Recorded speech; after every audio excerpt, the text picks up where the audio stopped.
Hi, everybody. Welcome back to WildCare.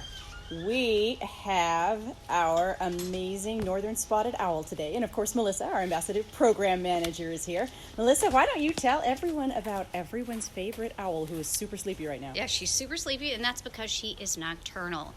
Not all owls are nocturnal, but Sequoia here happens to be nocturnal, meaning that she is going to be hunting at night for her food and taking naps during the day, which is kind of where we've caught her today. We named her Sequoia because that is where you find her habitat, in those nice old redwood forests. So she's a northern spotted owl. Their range is anywhere from California, northern California, all the way up to Oregon and Washington. As a species, they are threatened, but in California, they are endangered. They make up one of three spotted owls that you can find in California, being the northern spotted owl, the Mexican spotted owl, and just the spotted owl. Oh, interesting.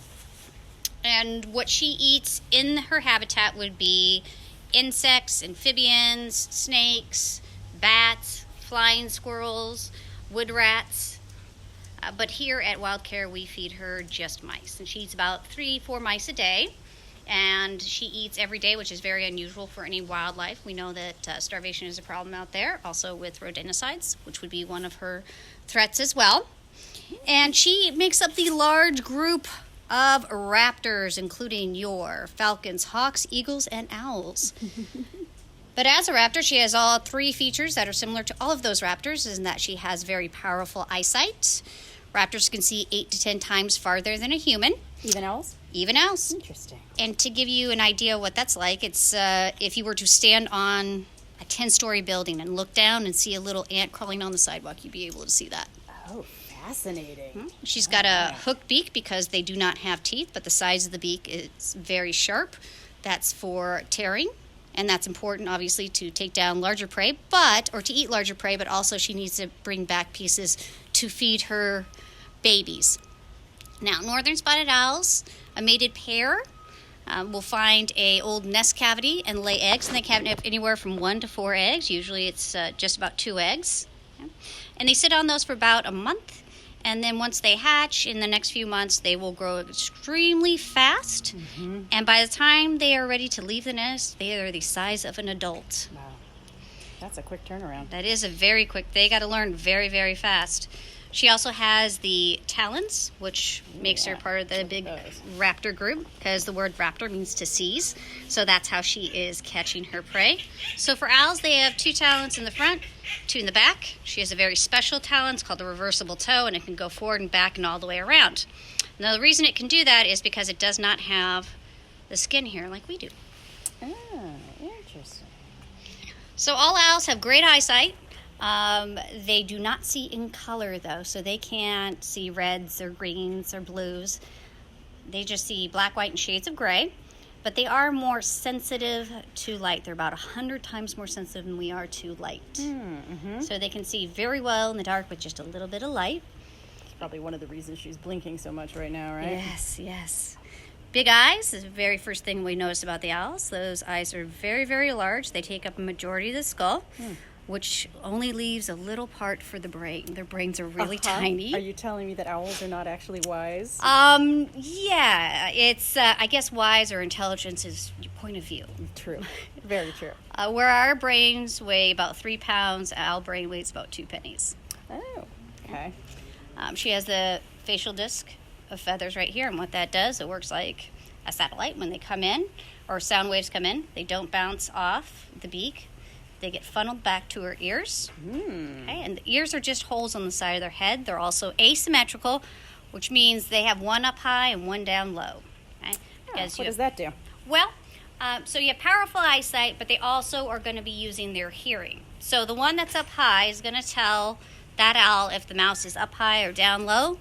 The one off to the left is going to tell that owl if it's left or right. So when they put that together, they can pinpoint where that mouse is. Triangulation, we do it with our cell phones. Wow. You might have heard that in some true crime movies, right? When they're pinging off cell phones, they're triangulating. Owls do that. Sort of like binocular vision, but with ears? Yes. Isn't that fascinating? They do not turn their heads all the way around. That's a myth. How far can she go? 270. 270 degrees, that's still tremendously far. How far can people go? We can go 90 degrees. Hawks, eagles, and falcons, they can do 180, so that's why you see them tuck their beaks in the back of their feathers there to keep their beaks warm. Okay. She can do 270, or all owls can do 270. Wow, that is amazing. How does the neck handle that? So where we have 7 vertebrae in our neck, giraffe has also 7 vertebrae, and a mouse has 7. Okay, she has 14, so double the amount. Where that myth came in, though, is because they can do it so quick in either direction, it looks like they're spinning their head. So I can try to see if we can get her to do it. Ah, look at that. So she hasn't moved her body, but she's moving her head. Yep. And she'll just come back around. Or not. Or we'll take a nap. Or we'll take a nap. I mean, you know, maybe she needs a coffee mouse. I don't know. Feathers are very soft, very flexible. Okay. On the edge, I think you can see right there, you'll see that there's like a little... Zoom in a little bit here spikes while maintaining my or social distance. fringe spikes. Yeah. And what that does is that helps with silent flight. Because they need to sneak up on their prey. Which goes into the reason why we have Sequoia. She has been here since she was an owlet. She was found in Larkspur, hanging out in a tree as a young owlet, young baby owl, and fell out of that tree and hit a branch on the way down. And when she hit a branch, it injured the tendon. That would be our, I guess, elbow. Mm-hmm. And while she can fly in her enclosure, she can't fly silently, so she doesn't have that adaptation that would be necessary for her to hunt in the wild. So she wouldn't survive if we released her. She wouldn't. She's 14 now. Hopefully, with us, she can live to be in her 20s. Okay?